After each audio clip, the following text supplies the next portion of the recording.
And over in the United States, Congressman John James is calling on the Nigerian government to act quickly and release the leader of the indigenous peoples of Biafra, Nnamdi Kanu, or risk losing out on American aid funding. James made the call during plenary last Thursday, where he alleged that Kanu's persecution is part of a larger pattern of Christian persecution in the country. Let's take a look. Nigeria is the deadliest place on earth to be a Christian today.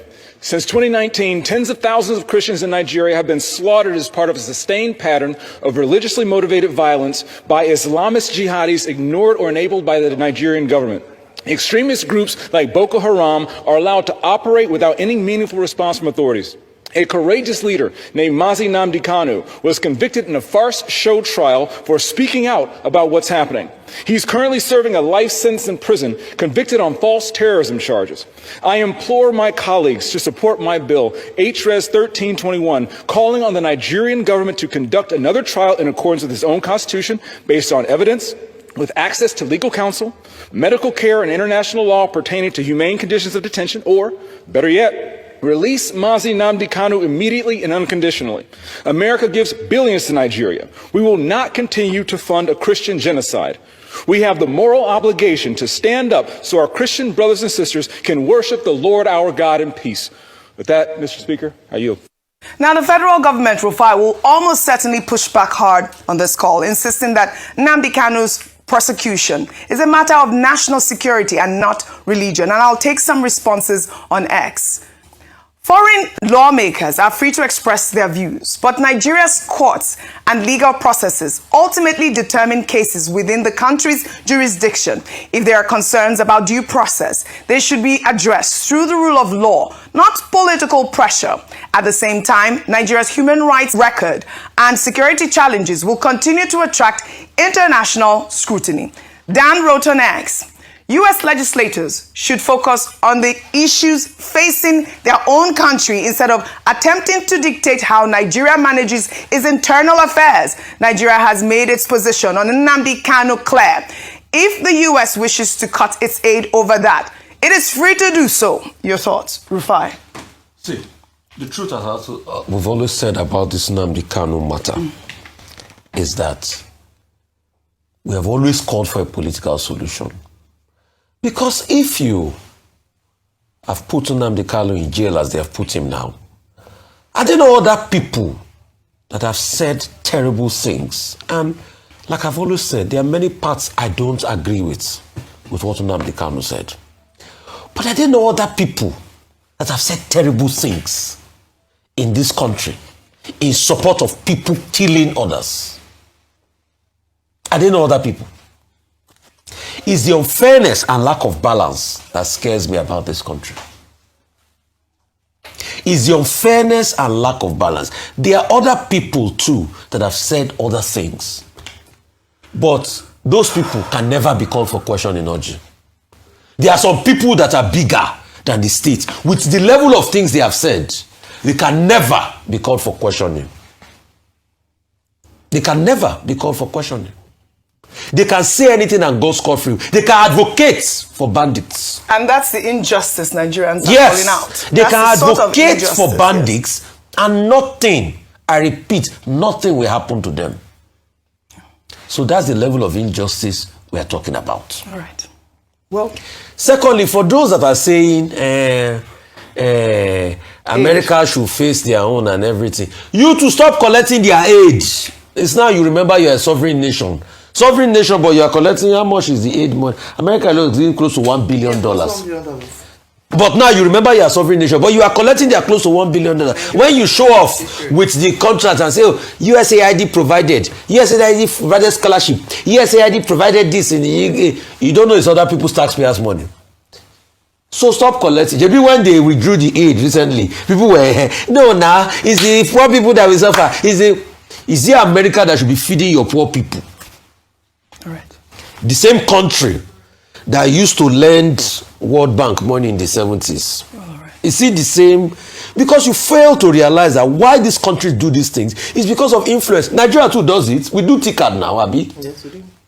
So it's force of influence. When Kennedy set up, what's it called, Peace Corps, was it is to be able to increase America's influence. Right. When what's it called? Bush did PEPFAR. It's to be able to increase America's influence. So if they say, oh, we give you aid, and because of that they use their aid to threaten, they have every right to use their aid to threaten you. When Elon Musk all of a sudden came and said he was doing Doge, and he was cutting everything with, what's that boy's name? Big Ben, or what's that boy's name that was cutting everything in America? Didn't they cut USAID funding? Didn't money, wasn't it radically dismissed? Right. Didn't Elon Musk come after a year, as I say, I went into politics a little bit. He went into politics big time. In fact, he was sleeping in Mar-a-Lago. All right. I mean, this vote is now set for, some sort of confirmation about the aid. We'll see. I mean, I think that it will pass, really, because, they have all voted to remove, to stop 100%. Despite that it passes, right, it's still incumbent on the American government. So what what's it called does is different from what the parliament will do in America. It's still incumbent on the Trump.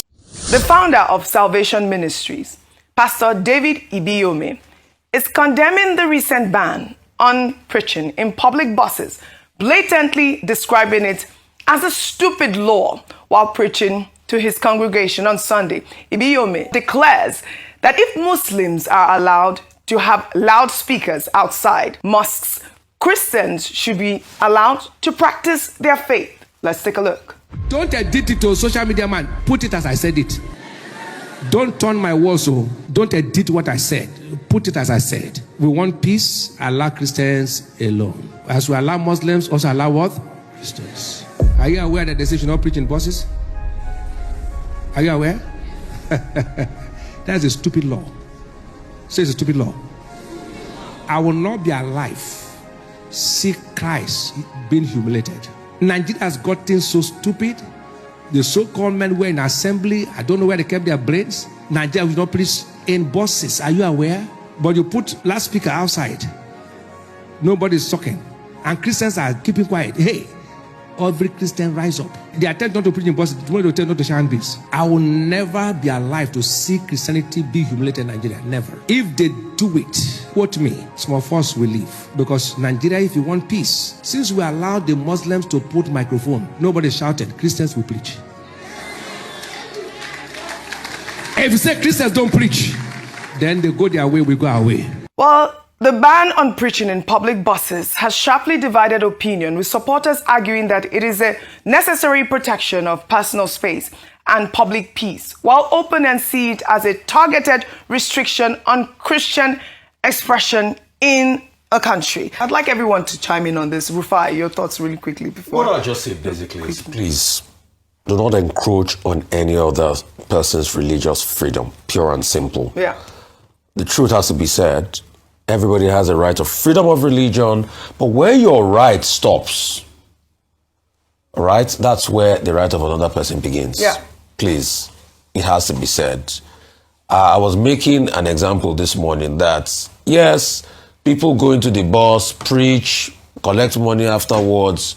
If people like us that are also, or people that have affinity for Igbe or Ailala, Rufai, you're always talking about this. Is it true or you just make a joke? No. Are you an Isha worshiper? No, I'm not an Isha worshiper. Okay. I'm a Christian. You're a Christian. Okay, I have to say that. All but right. I also have to respect the sensitivities of those people. And you know why I keep mentioning them? Yes. It's because they are not mentioned enough. Okay. We just act in this country like they are only But you align Christians with them and Muslims. in a way. Who said they are minority? A lot of your Christians and Muslims are either Ugboni. But they identify, if you look at the census. They will not tell you because the first thing the Western people did, Oyinboma, when they came here, they demonized our traditional religion, which is a big discourse I want to start. No, don't start that. Not yet. They demonized our traditional religion and they say it's only Christian and Islam.